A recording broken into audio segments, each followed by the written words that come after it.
Muy buenos días. Que Dios los bendiga a todos. Celebro que estemos aquí reunidos. Doy gracias a Dios. Bendigo también a las personas que están conectadas hoy a través de la red. Qué alegre verlos. Esta mañana pues nos hemos reunido con un propósito y uno es exaltar y alabar a nuestro Señor. Y también vamos a tener la oportunidad de ver las Escrituras. Tenemos que entender que sin la palabra no hay luz. No hay una guía, una orientación que nos ayude a crecer. En la iglesia naciente, que aparece en los Hechos y a lo largo de la historia, por todos los registros históricos que hay, encontramos que la iglesia se reunía, cantaban, se alegraban y también exponían la palabra del Señor. Y eso es lo que hoy hemos estado haciendo. Hemos estado cantando, exaltando el nombre del Señor, celebrando la gloria de Él y vamos a exponer la palabra. Hay un versículo que es muy constante que se mencione. En la enseñanza pasada hicimos mención de ella. Hay dos citas o dos pasajes en el Antiguo Testamento. Una está en Isaías 5:13 y el otro es Oseas 4:6, que dice que el pueblo de Dios pereció no porque le faltara poder, sino porque al pueblo le faltó conocimiento. Así que durante este tiempo que vamos a estar hablando sobre la formación de discípulos, nos va a llevar algo de tiempo. Esta es la primera parte. El tema de hoy es algo extenso, pero también profundo, por lo que vamos a hacerlo en varias partes. Así que en la próxima reunión vamos a ver la continuación de hoy, por si de pronto sienten que el mensaje quedó corto. ¿Ya?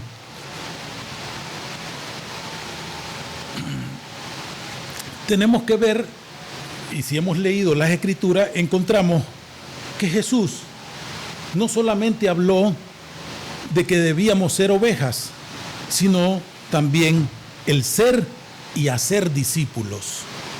Hablábamos la semana pasada de que el vocablo discípulos aparece más de 250 veces en la Escritura, en el Nuevo Testamento. Así que si vamos a hacer eco de la palabra del Señor, lo que llamamos la Gran Comisión, el ir a hacer discípulos, primero que nada tenemos que ser discípulos antes de ir a hacer discípulos. En Mateo 28, del 16 al 20, leemos: por tanto, id y haced discípulos a todas las naciones, bautizándolas en el nombre del Padre, del Hijo y del Espíritu Santo, enseñándoles que guarden todas las cosas que os he mandado. Y he aquí que yo estoy con vosotros todos los días hasta el fin del mundo. Amén. Amén. Vamos a orar. Te damos gracias, Señor, porque en tu infinito amor pensaste en cada uno de nosotros. Entregaste a tu Hijo amado, que aún siendo nosotros pecadores, Él murió por nosotros, dio su vida por nosotros, derramó su sangre para la limpieza y perdón de nuestros pecados. Y nos dejó la tarea de que fuésemos a todos e hiciéramos discípulos tuyos enseñándoles lo que tú nos enseñaste. Permite que este tiempo nosotros podamos aprender más de ti y de lo que nos has enseñado que hagamos para poder cumplir con el mandamiento que nos has dejado para la gloria de tu nombre y la expansión del reino. Amén, amén y amén. No sé si han notado que un día como hoy, mucha gente se mueve de sus hogares para ir a templos, a iglesias, congregaciones. Y hay una pregunta que flota en el aire y sería, ¿cuántos de esos asistentes a las iglesias, a estas iglesias cristianas, en realidad son verdaderos discípulos de Jesús? ¿Cuántos de los congregantes, que somos una congregación relativamente pequeña, estamos de 50 a 60 miembros, cuántos de todos los congregantes en todas las iglesias son verdaderos discípulos de Jesús? Porque, no sé si lo sabían, pero no es lo mismo ser un creyente que ser un discípulo.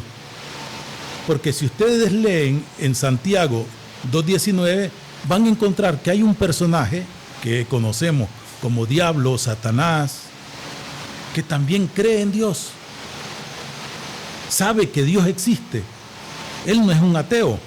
Él está claro que Dios existe. Pero no es un discípulo.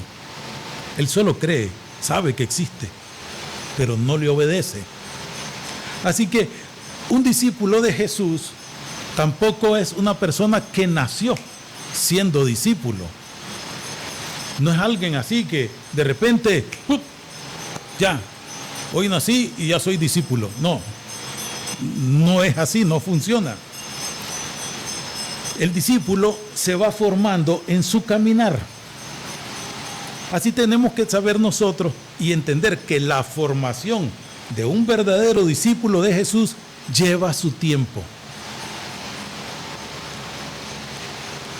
No se hace un discípulo tomando, no sé, un curso teológico online de 2 semanas y ya porque lo recibí y asistí y me dieron un certificado, entonces ya soy un discípulo verdadero de Jesús.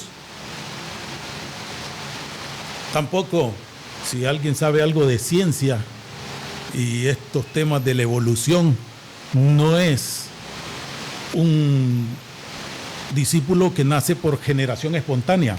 Ahí, okay, ahí no había nadie, ahora hay un discípulo de Jesús. No nace así. Tampoco el discípulo es algo como título heredado.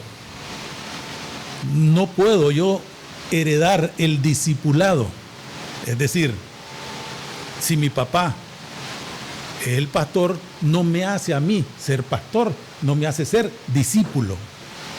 Si mi abuelo, mi bisabuelo eran creyentes fervientes, entregados, piadosos, eso no me hace ser a mí un discípulo de Jesús.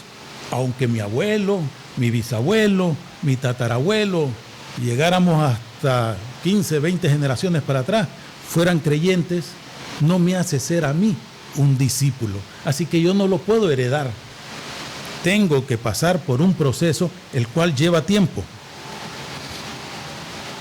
Tampoco porque haya nacido en un hogar o en un seno cristiano, eso me hace ser discípulo. Tampoco eso. Si ustedes, yo y todos nosotros leemos las Escrituras, vemos que la tarea fundamental de Jesús cuando estuvo aquí en la tierra fue hacer discípulos.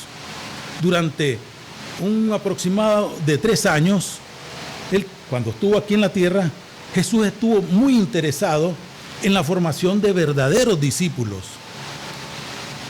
En la mente de él no estaba la producción de discípulos así en serie, como se hace en los vehículos o se hacen algunos productos, sacando en serie el montón.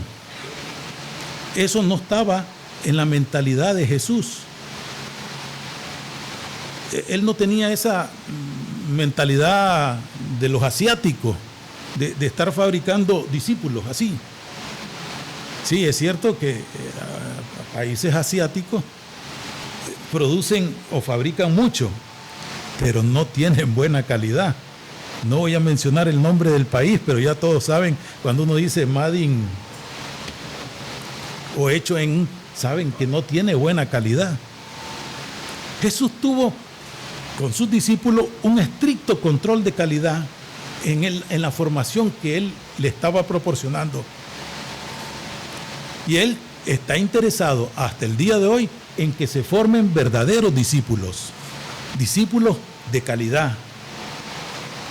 No esos que un día te dicen, ay sí, gloria a Dios, yo amo al Señor, y 2 o 3 días después, ahí andan con la cabeza agacha y dicen, no, ya no quiero saber nada de la iglesia, no quiero saber nada del Señor, no quiero saber nada. Dios no quiere que seamos nosotros unos discípulos del montón.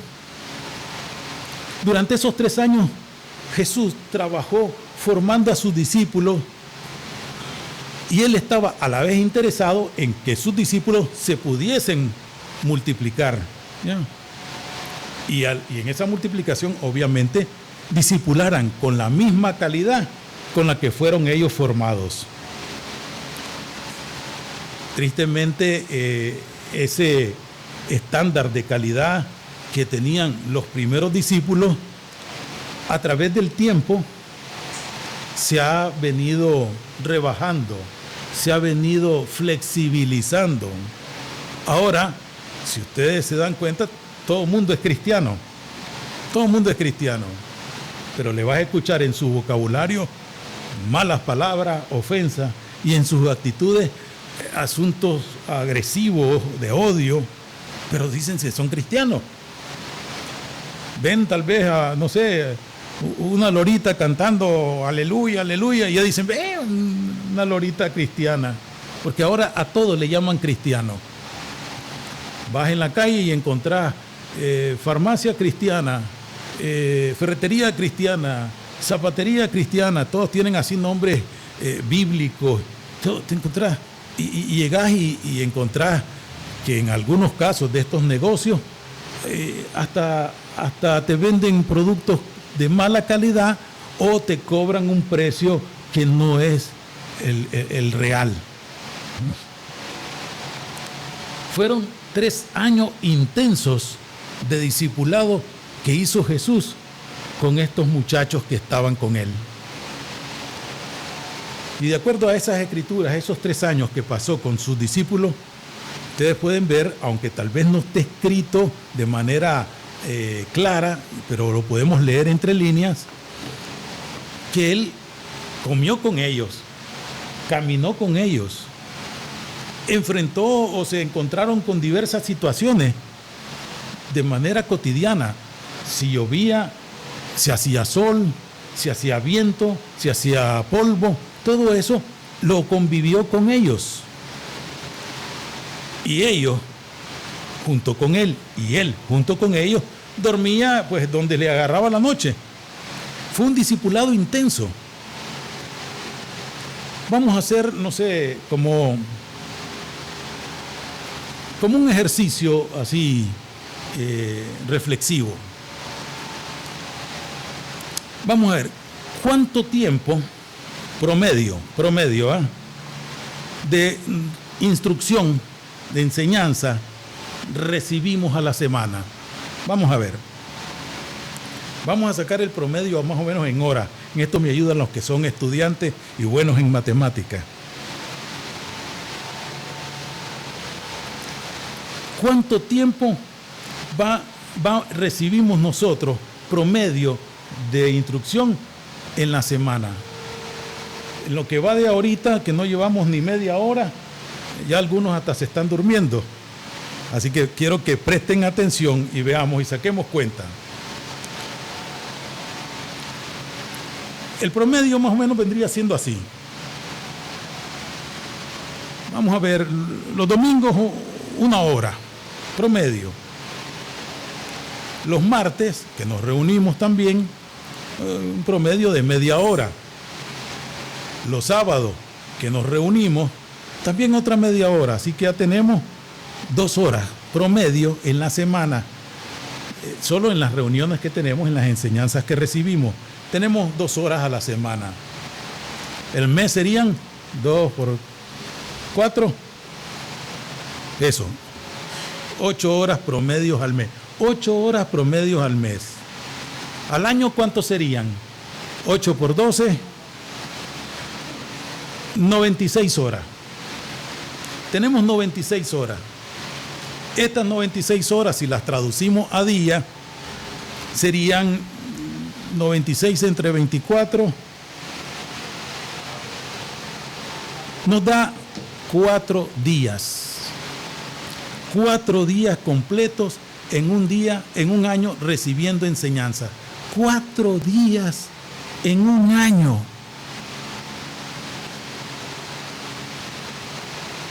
Si a este tiempo le añadimos que durante la semana los cristianos, el día de hoy, no agarran la Biblia, no estudian la palabra, no meditan en ella, no la escudriñan. Esto nos da como un indicativo de que la calidad de los discípulos actuales es como si hubieran hecho allá en Asia, Made in Chouxi, y nos los exportan así, por montón. Los usamos un ratito y ya después se desarman, porque fueron hechos en el montón. Hace poco hubo una reunión donde se llenó una gran plaza, pero ¿dónde están ahora? En sus casas. Espero que durmiendo y no estén pecando. Sé que muchos habrán leído, escuchado el anuncio que sale así en las ventas de repuestos para vehículos, en la que te invitan a que compres el original. ¿Ya? Compres el original. Aquellos que tal vez tienen vehículos han visto el anuncio, dicen, compre repuestos originales. Pero cuando vas a comprar, el vendedor te dice, bueno, después de que te recibe, buenas tardes, buenos días, ¿qué tal? ¿Qué desea? Pues no, que ando buscando esta pieza. ¿Y qué? ¿La quiere el original? Al darse cuenta que es cara, le dice, ¿no tenés algo más barato? Ah, claro, sí, tengo una barata, es de allá, de ese país asiático. ¿Y qué tan buenos salen esos repuestos? Bueno, este te puede durar un año, pero el original te puede costar, tardar unos 15 años. Pero está caro. Entonces deciden comprar el barato y no se dan cuenta que al año tienen que volver a comprar otro barato y al otro año, y así que durante 15 años estuvieron comprando un barato que les salió más caro que haber comprado el original.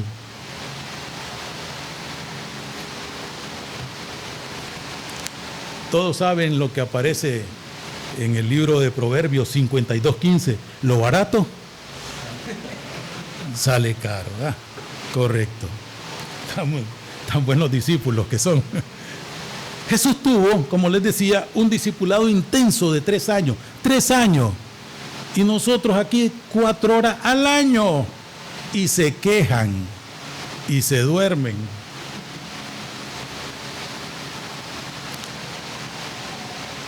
Estos 3 años fueron aproximadamente unos 1100 días de 24 horas. Horas más, horas menos, ¿verdad? Y en esos 3 años, ese tiempo intenso discipulado, ellos, los discípulos, ya sabían que se iban a lo que se iban a enfrentar, siendo ellos discípulos de Jesús. En Mateo 28:19, Jesús está dando la siguiente orden: id y vayan y hagan discípulos de todas las naciones. ¿De quiénes eran estos discípulos?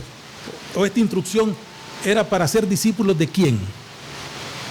¿Discípulos míos? ¿Discípulos de Pedro? ¿Discípulos de Santiago? ¿Discípulos de Pablo? No, discípulos de Jesús.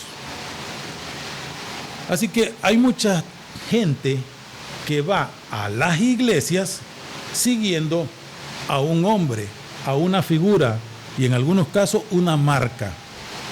No siguen a Jesús. Hoy han aparecido, no sé, muchos predicadores, profetas, apóstoles, arcángeles, que andan ahí haciendo de la suya.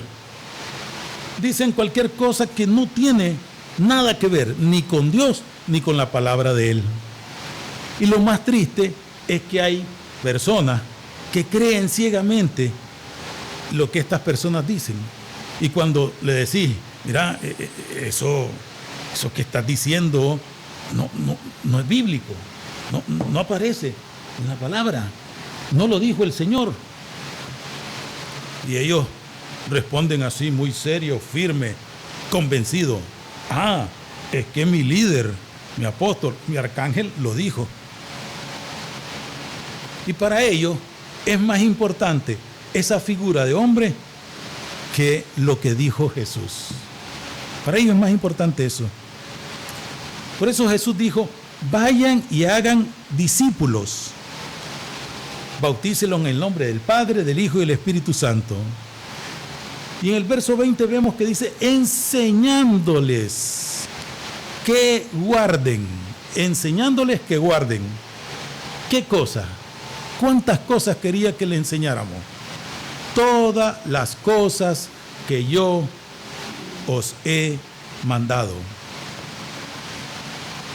Es un mandato, un mandamiento. Vas a enseñar no lo que se te ocurra, porque se te puede ocurrir cualquier cosa. Mucho menos vas a tener que andar mezclando, no sé, terapia psicológica o doctrina filosófica con la palabra del Señor. ¿Quieres hacer ahí un arroz con mango? No, eso no tiene que ser, porque es lo que el Señor nos enseñó, no lo que dijo el doctorcito o el licenciado. Nosotros no vamos a tratar de discipular o hacer discipulado como se nos antoje o como se nos ocurra. Sale tal vez alguien así como muy espiritualoide, que ni lee la palabra de Dios. Dice, es que yo estaba orando, dice, y tuve una revelación, hasta se me pararon los pelos, dice, de todo el cuerpo. Y el Señor me dijo que hiciera esto o lo otro. Y bueno, y no le pregunta, ¿qué vas a hacer? Pues esto y aquello que recibí en revelación. Y al examinar uno lo que estas personas dicen, como los de Berea, hablábamos de ellos la semana pasada, que examinaban que todo lo que le decían a ver si se parecían en las Escrituras. Así que uno, al hacer eso, examinar lo que dicen a la luz de la palabra y entender y comprender que lo que esa persona está diciendo o quiere hacer no tiene nada que ver con la palabra de Dios ni con Dios, aunque tal vez lo mencionen. Por eso nosotros, todos nosotros, recomendamos que tengan mucho, pero mucho cuidado con lo que andamos viendo, leyendo o escuchando ahí por la internet, porque ahí sale cada cosa que si nos comenzamos a enumerar nos vamos a llevar los únicos 4 días que invertimos en la enseñanza para estar solo mencionando todos los errores, faltas y aberraciones que se mencionan ahí a través de las redes. Jesús les dijo, y eso lo pueden ver ahí en el verso 20, enseñándole que guarden todas las cosas que yo os he mandado. Así que no vamos a inventar el agua helada. Ya el Evangelio está escrito, no lo tengo que inventar. Nada más tengo que enseñarlo. Eso es todo, enseñarlo, exponerlo. Y eso es lo que todos nosotros deberíamos hacer. Y no solo con palabras, porque como dice la Escritura, no sean solo oidores, sino hacedores de la palabra. Y concluye el Señor diciendo en ese verso, he aquí, yo estoy con vosotros todos los días hasta el fin del mundo. Si uno entiende bien esto, vamos a saber que es Jesús quien nos está apoyando en este trabajo de formar discípulos, porque Él está con nosotros. Obviamente, si hacemos caso a la primera parte, de enseñar lo que Él nos enseñó. Así que si leemos también entre líneas, tenemos que aprender nosotros primero para luego enseñar. Vemos a través de la Escritura que Jesús hizo un trabajo bastante meticuloso en la formación de un discípulo. Y esto tiene que ver también con el carácter de la persona. Trató a cada uno de ellos, de los discípulos que lo rodeaban, para formar el carácter de lo que es un verdadero discípulo. Si agarramos, por ejemplo, uno de los más mencionados, que es Pedro, vamos a ver, y pudiéramos sacar, no sé, estudios sobre la vida, carácter de Pedro, y nos tomaría, no sé, otros 2 años solo para estar viendo la manera, en la forma en que Jesús discipuló a Pedro. Cómo este hombre, cómo fue tratado por Jesús, cómo fue quebrantado en su orgullo, en su autosuficiencia, en esa falta de acierto que tenía. Tenía buen corazón, pero mala cabeza. En su imprudencia, era impulsivo, hablaba hasta por los codos.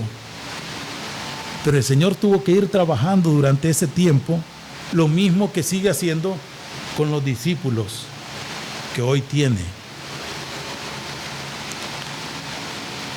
No sé si alguno de ustedes estaría dispuesto al día de hoy a que Jesús comience a tratar de manera personal, directa e intensa en tu carácter. Se supone que le hemos entregado nuestra vida y estamos a la disposición de Él. Ustedes encontramos ahí, por ejemplo, en las Escrituras, en los Evangelios, que ellos estaban discutiendo, Señor, ya sabes, más adelante, ¿quién va a ser el jefe? ¿Quién va a ser el mayor? ¿Quién es el que va a mandar?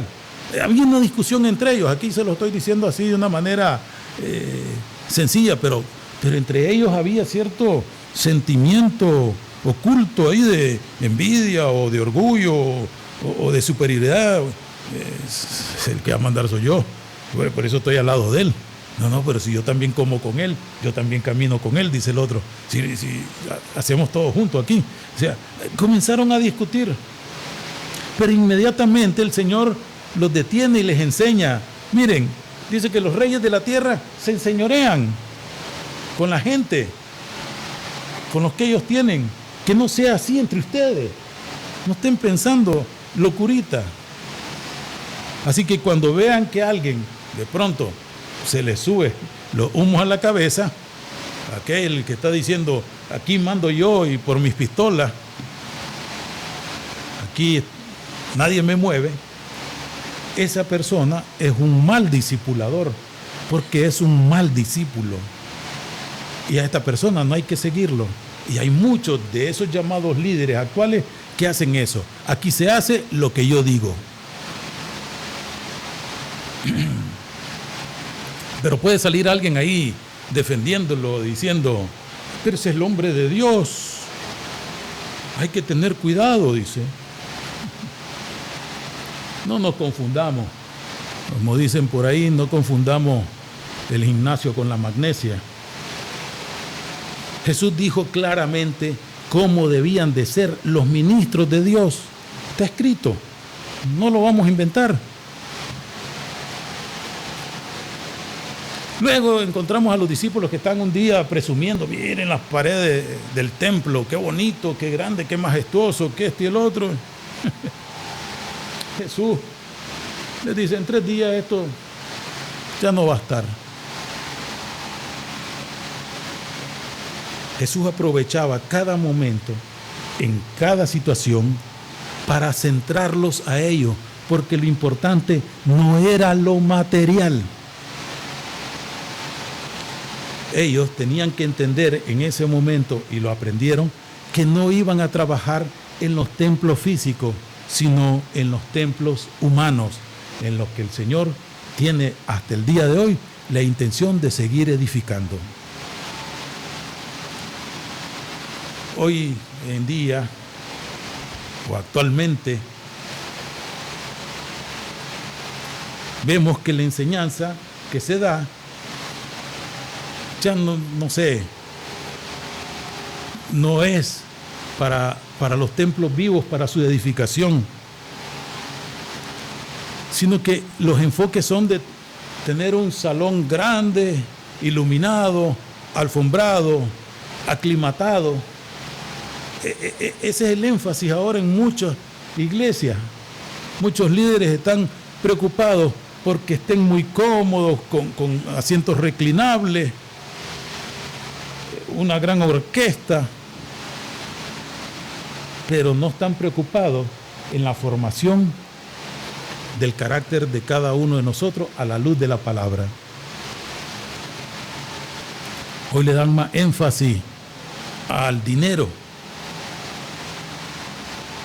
Den dinero, aporten dinero, entreguen el dinero. Tal vez lo dicen con otras palabras más suaves o diferentes. Tenés que dar una cuota, porque esto es para la gloria de Dios, te dicen. Porque vamos a construir aquí el templo.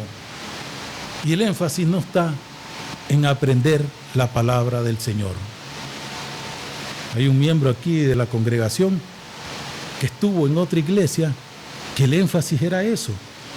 Y se salió de ahí porque, obvio, no estaba creciendo, ni espiritualmente, ni moralmente, de ninguna forma estaba creciendo. Y lo único que estaba era disminuyendo su bolsa, porque había una cuota que cumplir, y eso ya era exigido porque estaba dentro del área de liderazgo. Creo que a la fecha de hoy no le he pedido un centavo a ninguno de ustedes. Aquí a nadie se le ha pedido, entregue.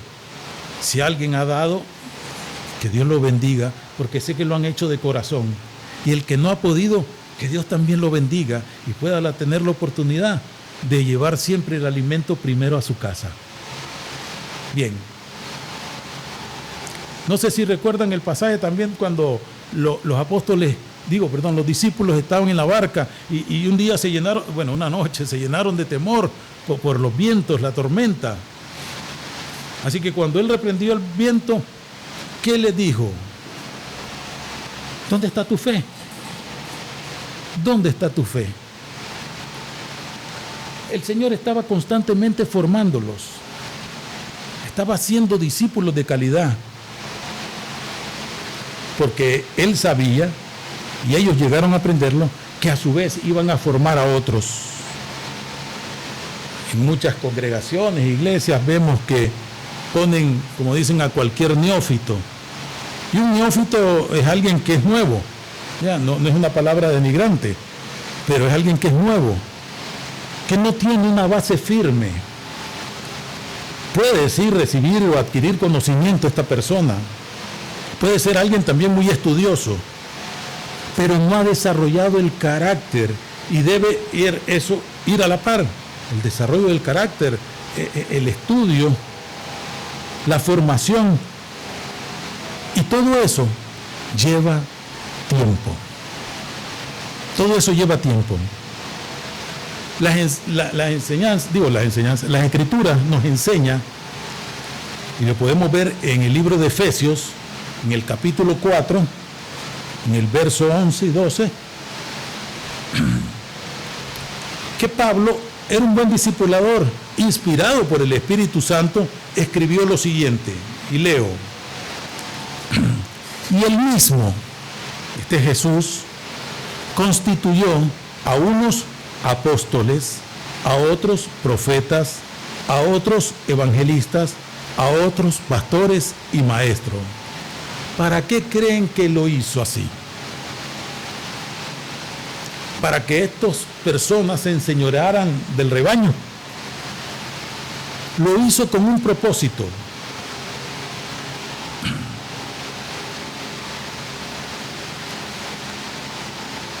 Los ministros que Dios escoge los llama, primero porque no son neófitos, pero porque los va formando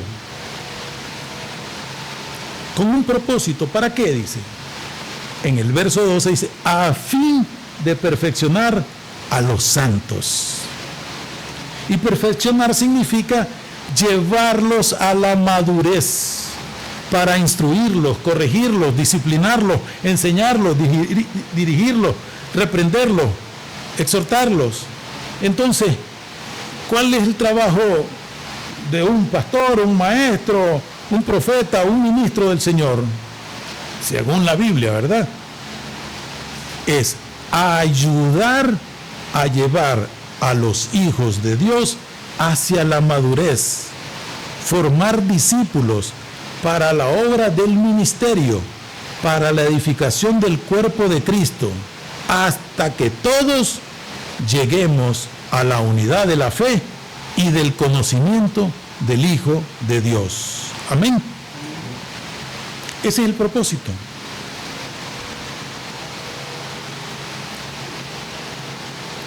Creo que no nos ayuda mucho el llegar a conocer al Hijo de Dios si solo tengo 30 minutos de predicación, si solo recibo esos 30 minutos y en esos 30 minutos, no sé, utilizo la mitad del tiempo para estar contándoles chistes, anécdotas, cosas jocosas. Imagínense que así pasáramos. Así que con solo las 2 horas de la semana, quitémosle ese tiempo desperdiciado, ya nos quedaría realmente 1 hora. Así que ya no serían, ¿cuánto dijimos? 4 días al año, serían 2 días al año. Porque el otro tiempo no es productivo. Y muchos predicadores, ustedes agarran las redes, que ustedes que se conectan mucho y andan siguiendo a otras personas, se van a dar cuenta que hay muchos predicadores que hacen eso. Cuentan una cosa, cuentan otra, y a veces ni la Biblia tocan. Y la gente dice, ¡ay, qué bonito! Vieras cómo me hizo temblar. ¡Qué bonita la prédica! Si aquí, con lo que tratamos nosotros de ser lo más formales y serios posible, le preguntas a alguien media hora después de qué trató el mensaje. A ver, ¿de qué trató el mensaje de la semana pasada? ¿De qué se habló el sábado? ¿De qué se habló el martes?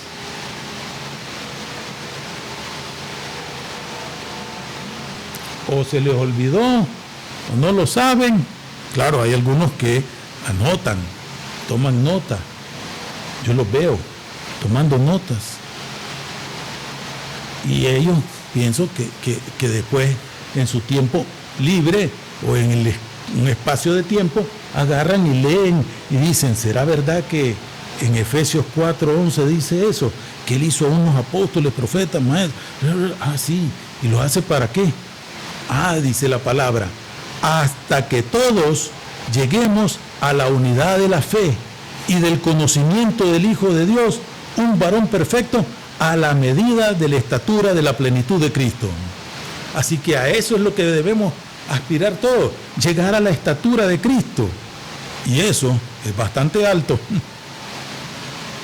Y a la vez, todo eso lleva tiempo para que nosotros podamos ser formados como discípulos.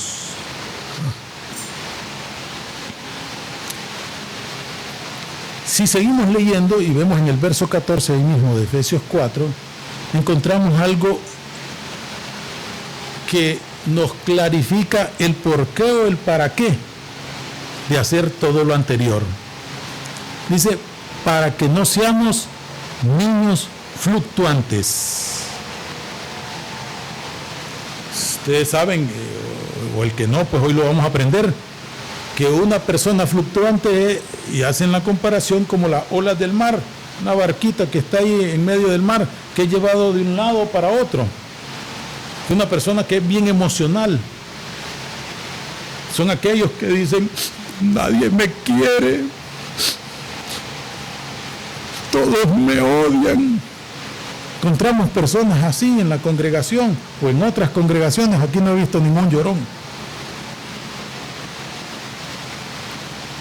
Pero estas personas no son maduras. Y hay que ayudarlos. Sí, hay que ayudarlos. Llevarlos a la madurez. Hay cristianos, no sé, que tienen 20, 30 años en el Evangelio y todavía son personas que les escuchás expresiones, me siento tan solo, nadie me quiere, pobrecito de mí, nadie se fija en mí, y muchas cosas como esas, después de 20 años de estar en el Evangelio.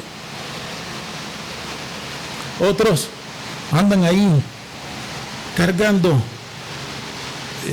ustedes saben, como figura, Superman, Clark Kent, se abría el pecho para que se le viera la S y se transformaba.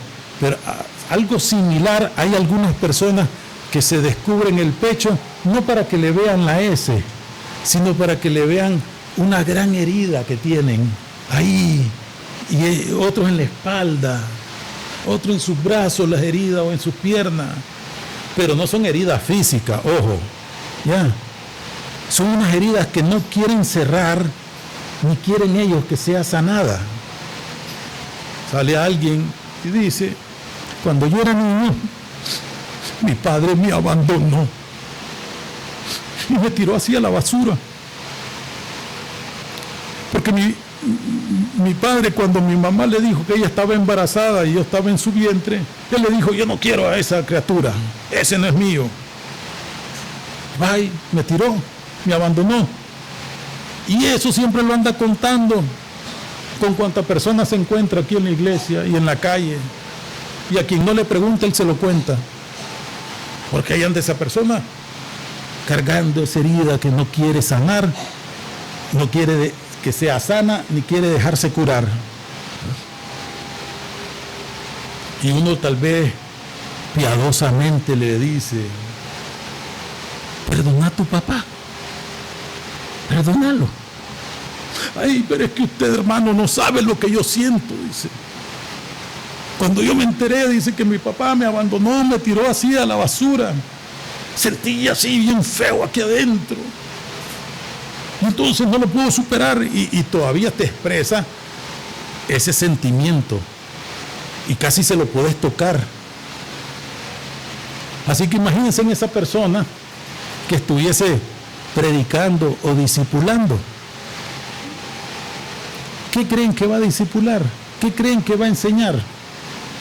Se va a encontrar después otro montón de, no sé, de igual condición, porque dice que aves de un mismo plumaje vuelan juntas.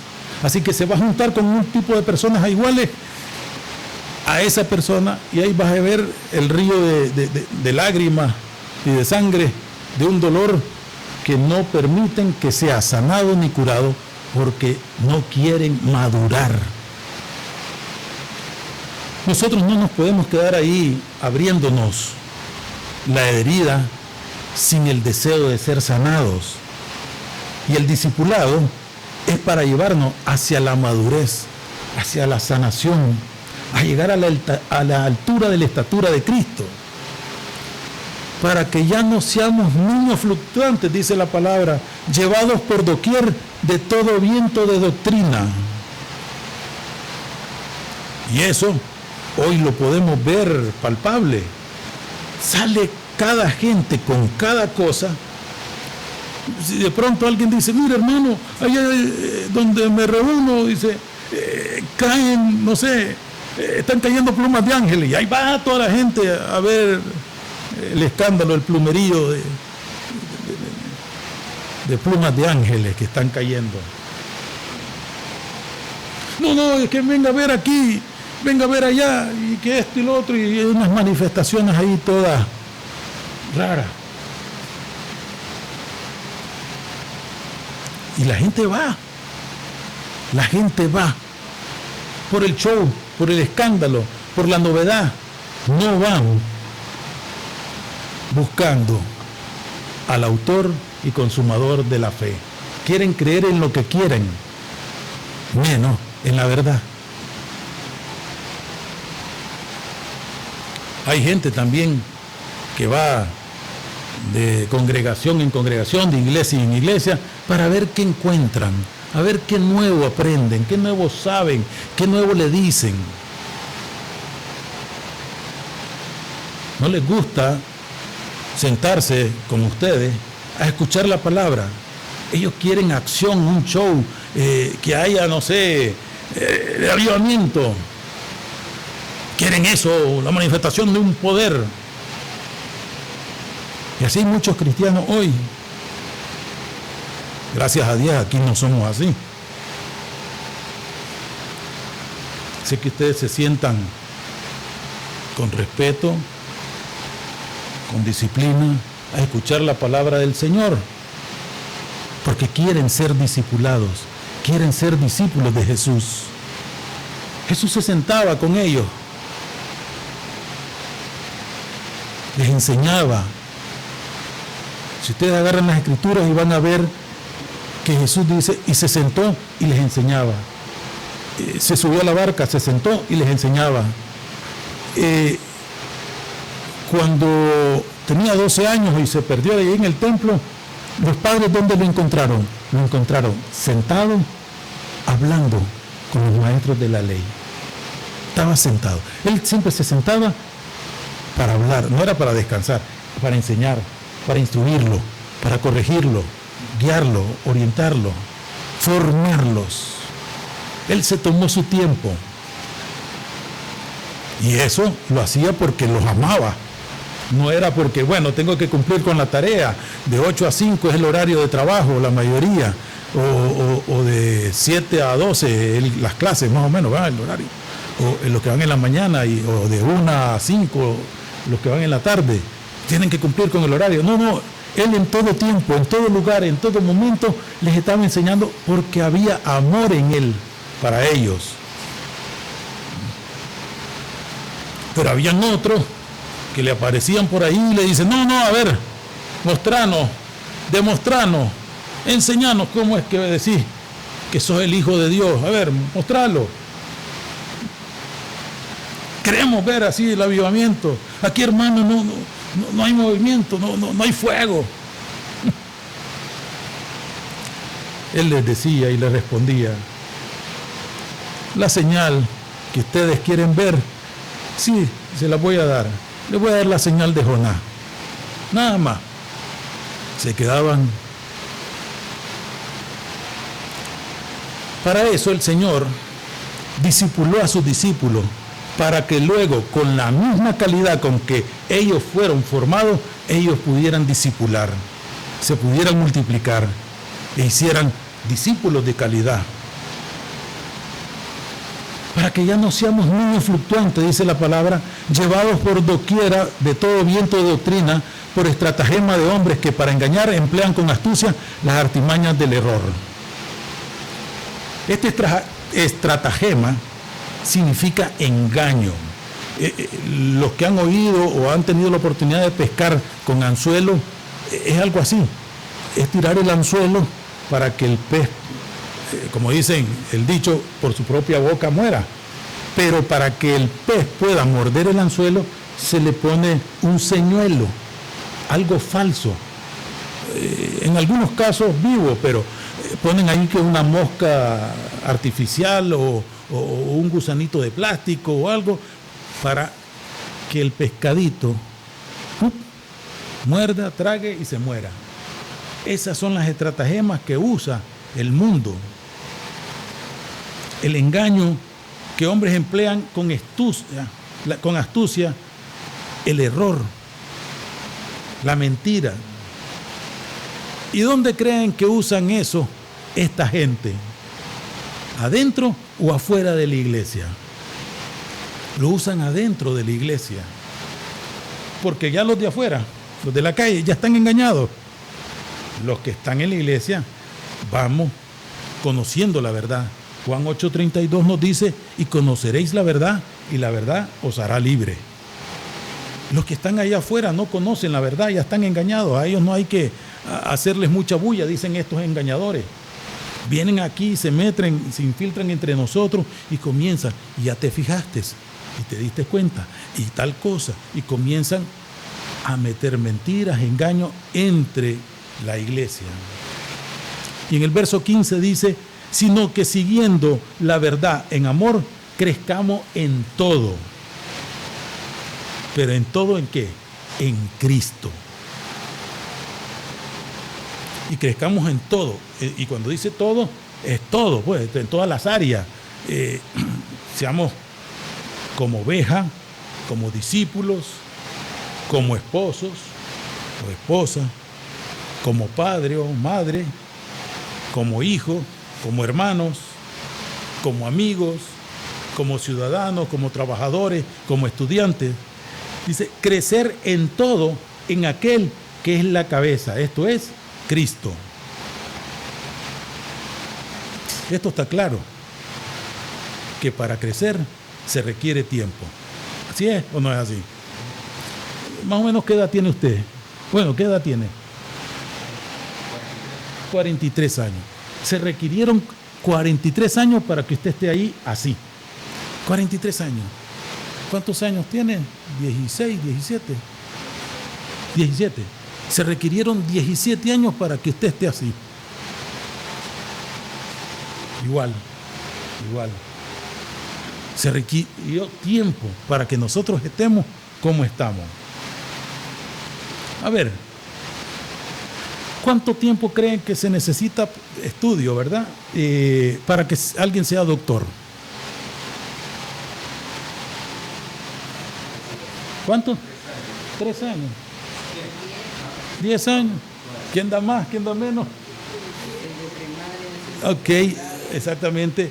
Vamos a ver, si lo agarramos desde el principio, vamos a ver, son 3 del kinder. 5 de primaria son 8. 6 de secundaria. 6 de primaria. Ya son 6. Ah, sí, son 6. Perdón. Entonces tengo 3 de kinder, 6 de primaria, 9. 5 de secundaria. 5 de secundaria. ¿Cuántos vamos? 9 y 5, 14. Lo básico de la universidad, que son 4 años.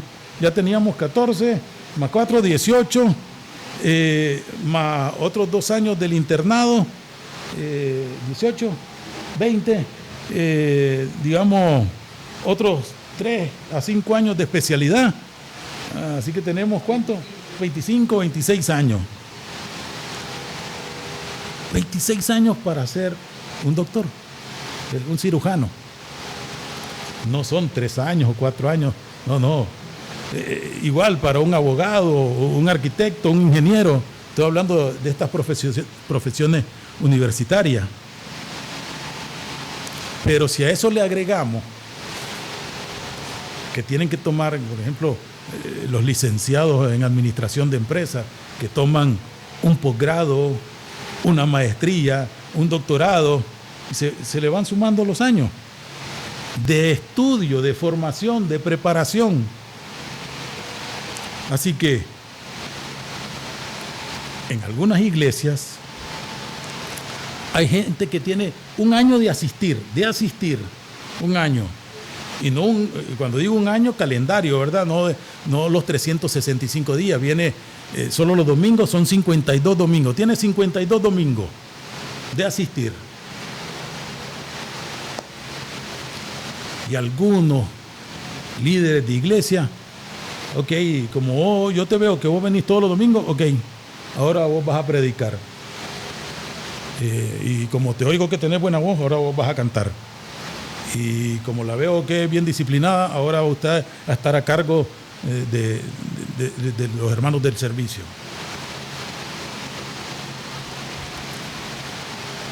Tienen un año de asistir y tal vez no tienen ni un año de haber nacido de nuevo. Y eso sí es que nacieron, ¿verdad? Y ya en algunas congregaciones los están poniendo y no pasan por un proceso de enseñanza y formación. Se ha rebajado el estándar de calidad de formación de discípulos. En el mundo hay parámetros que se tienen que cumplir. Alguien que quiere ejercer la medicina no puede hacerlo si no tiene un certificado, diploma, un reconocimiento que diga que aprobó las materias. Si no tiene esos estudios, si no está capacitado ese cirujano, no sé, para abrirle la panza, meter la mano, extraer algo, curarlo y después surcirlo. Si no tiene eso, no puede hacerlo. Terminaría preso, como mínimo. Así que para formar un discípulo, un verdadero discípulo, se requiere de tiempo. Ahora, eso para formar el discípulo. Ahora, para que seas discipulador, se requiere más tiempo. Hice la comparación, pues, de cuánto tiempo se invierte para ser un doctor, abogado. Y no estoy diciendo que al no tener títulos académicos o en una universidad no se puede ser servidor, ministro, pastor, apóstol, profeta, maestro. Se está hablando del tiempo en que el cristiano fue discipulado y fue dócil, humilde, obediente al Señor en las instrucciones, en las enseñanzas que se le dio. Si fue fiel y sigue siendo fiel, si la convivencia con su familia es sana, si están buscando cómo permanecer en los caminos del Señor, si están perseverando, todo lo que dice ahí la Biblia, y todo eso requiere tiempo. Pero algunos miembros en otras iglesias, con asistir, no sé, a 3 fines de semana, ya los hacen líderes porque recibieron un curso y son esos líderes made in online, made in Chou Sui, con muy mala calidad. Porque cuando ya sienten que son unos líderes, estas personas se convierten, se transforman en unos déspotas, en unos dictadores. Se les sube el humo a la cabeza y empiezan, no sé, a ver, vos, vení, usted, dale, a actuar de una manera muy violenta, grosera, inmadura.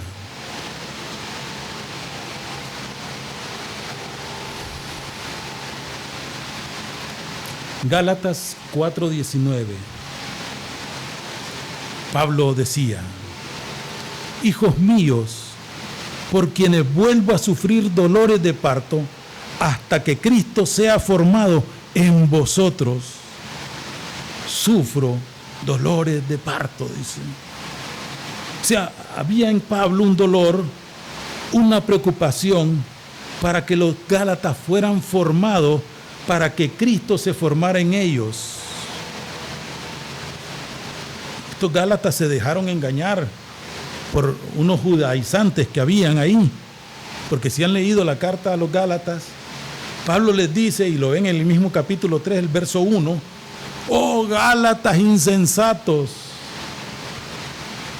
No lo digo a la manera nica porque suena muy ofensivo. ¿Cómo se dejaron fascinar tan fácilmente? Que no les mostré ya a Cristo, decía. Alguien los había fascinado.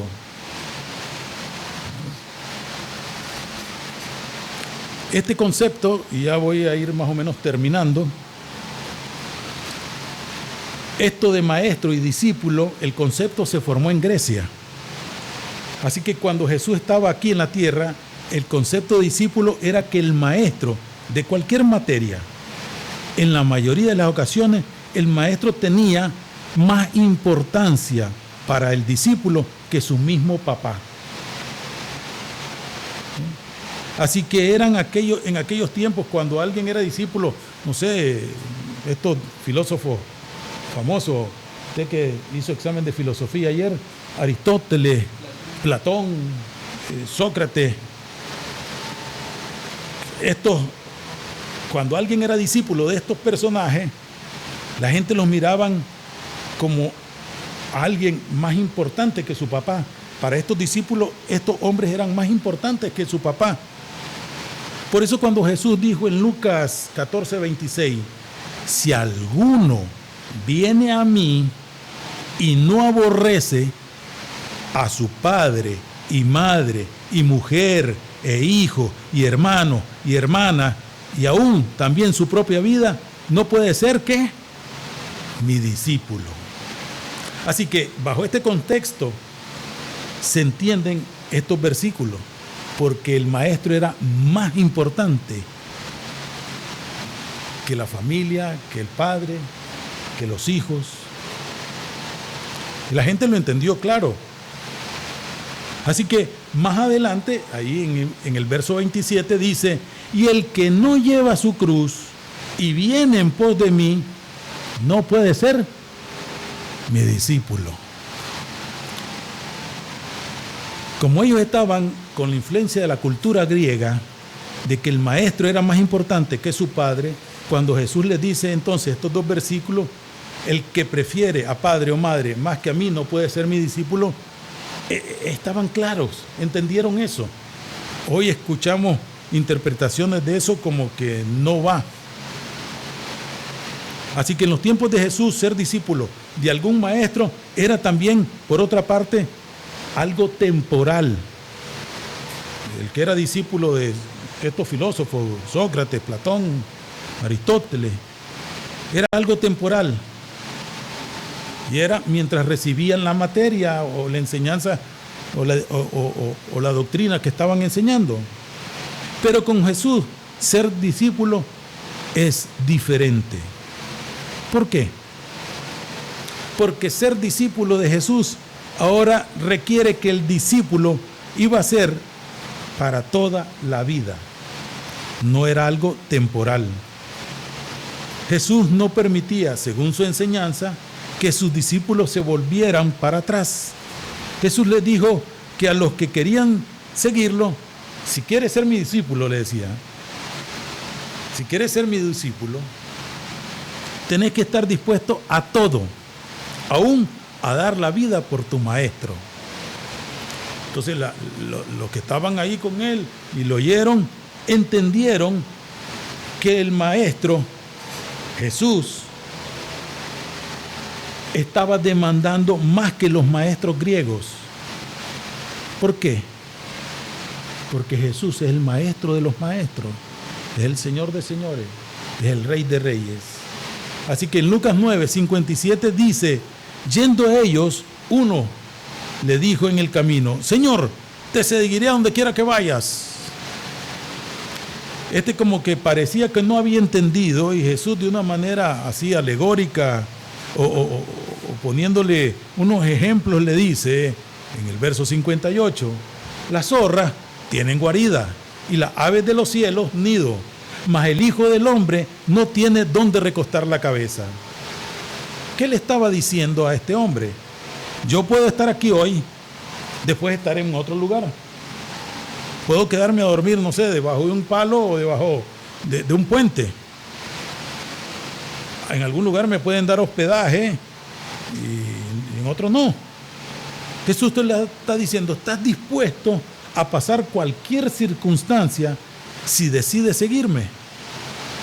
Eso es lo que le está diciendo Jesús a este hombre. ¿Qué es lo que se enseña menos hoy en las iglesias?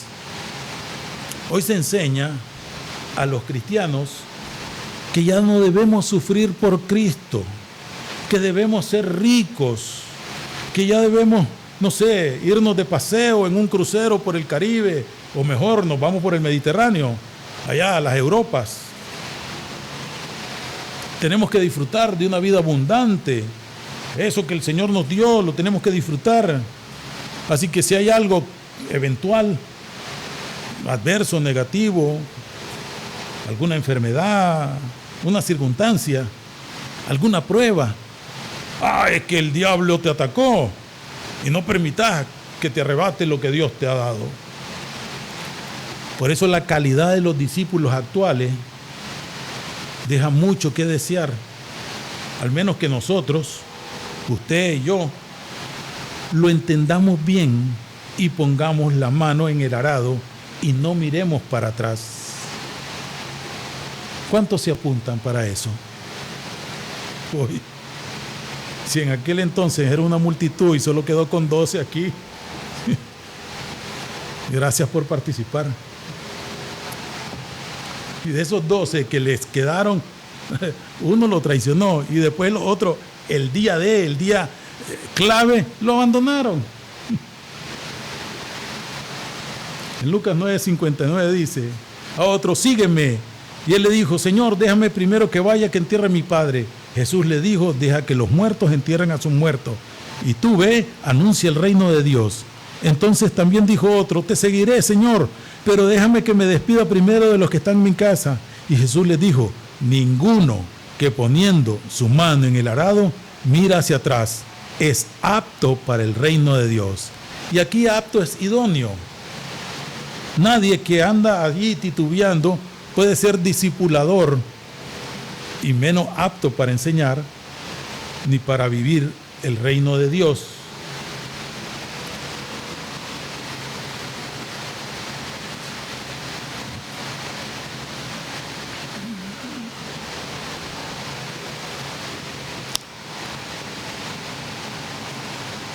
Alguien allá, y ya concluyo casi, en esa época, algún distinguido o ilustre maestro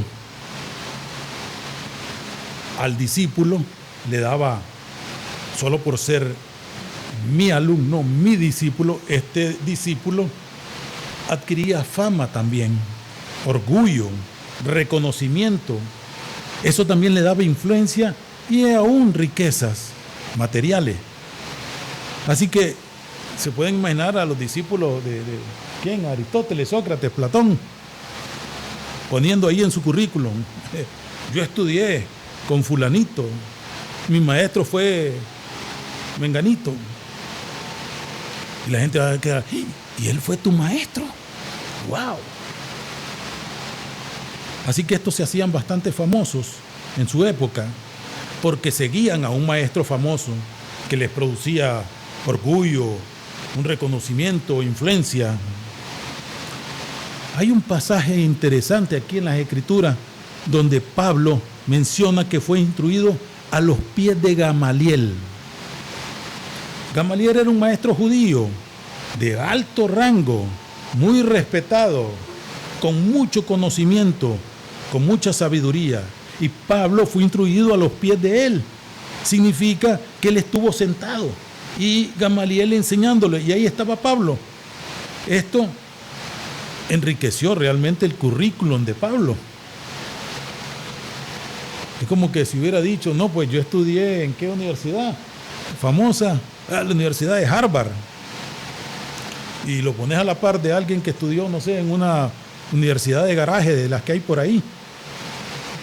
Y creo que en ambos casos hay bastante diferencia. Y si fueras un empleador, ¿a quién contratás? Obvio.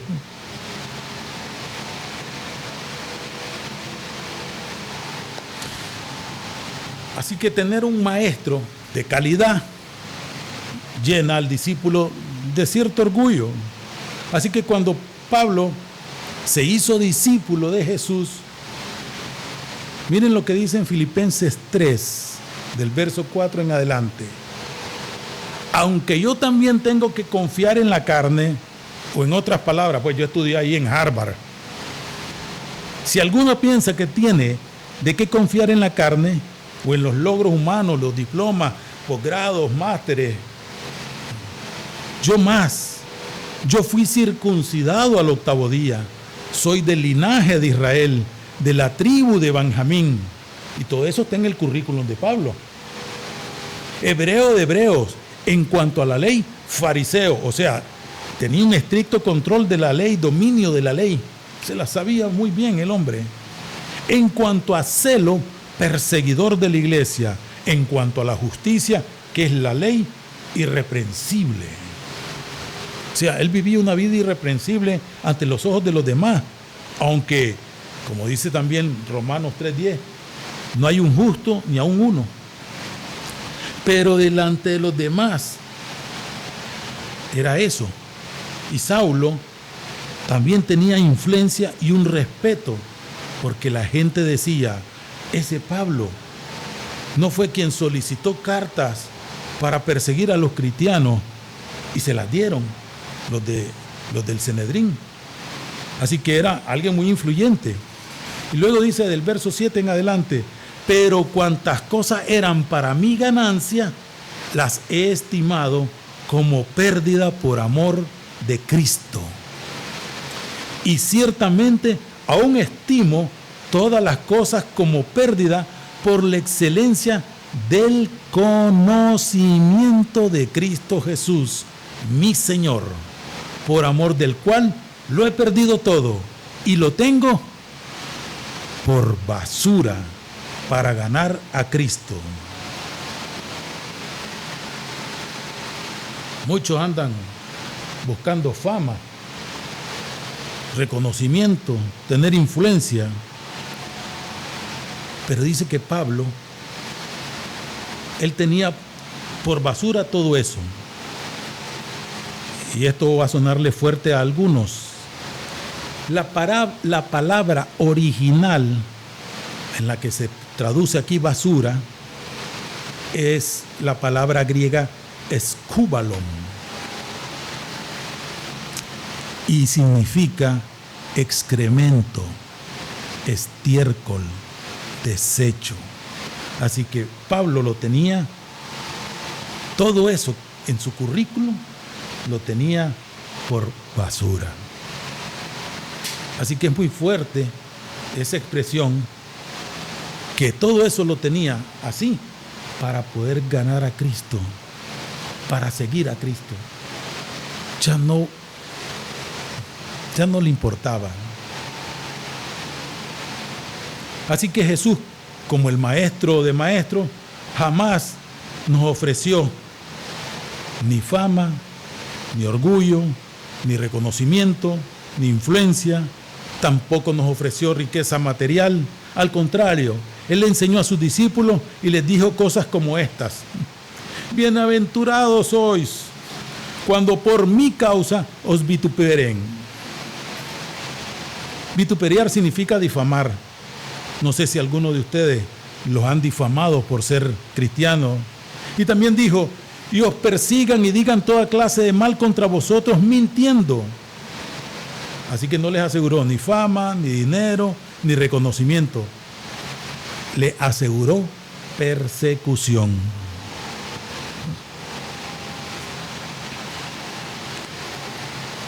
Jesús en Mateo 5, del 11 al 12, dice, bienaventurados sois cuando por mi causa os vituperen y os persigan y digan toda clase de mal contra vosotros mintiendo. Y el verso dice, gozaos y alegraos. ¿Por qué me voy a gozar porque me ofendan? Porque me calumnien, porque digan mentiras de mí. ¿Por qué el Señor dijo eso? Porque el gozo del Señor, la alegría de ser vituperiados por seguir a Cristo, eso guarda mi corazón, tu corazón, lo guarda de la amargura, del odio.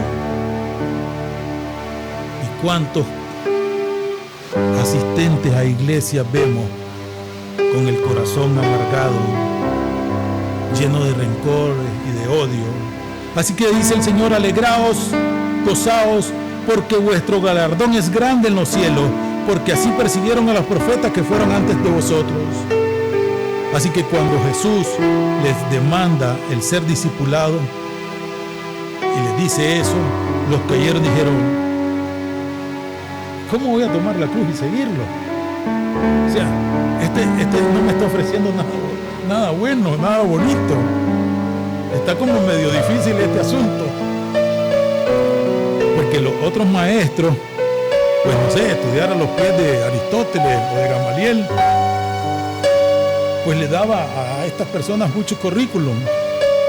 Pero con Jesús es diferente. Por eso, no todos quieren ser discípulos de Jesús. Así que la pregunta, para ir cerrando, es la que Jesús le hizo a Pedro, mencionando tu nombre, el mío, el de él, el de cada uno de manera personal. Jesús te dice hoy, ¿me amas? Si nuestra respuesta es afirmativa, pues tomemos el arado, pongamos la mano y salgamos adelante y gocémonos en él por todo lo que venga. Pedro y Juan, la primera vez que fueron apaleados, salieron gozosos porque estaban sufriendo por el Señor. Pablo y Silas, después de que los arrastraron por todo el pueblo, los apalearon, los desnudaron y encima de eso los echaron presos, a medianoche cantaban himnos. Porque un día, ¿saben por qué Pablo hacía eso? Porque él aprendió de alguien a ver los cielos abiertos. Porque cuando estaban apedreando a Esteban, él vio que Esteban no maldijo, no condenó, no injurió, y vio los cielos abiertos en medio de las piedras que le estaban lloviendo. Y eso marcó la vida y el corazón de Pablo, que cuando se encontró en iguales circunstancias, estaba dándole gloria a Dios, porque estaba aprendiendo a ser un discípulo, estaba siendo formado, y eso le dio calidad a su vida y pudo así discipular a los otros. Id y hacer discípulos míos todas las naciones, dice el Señor. Ven, pongámonos de pie.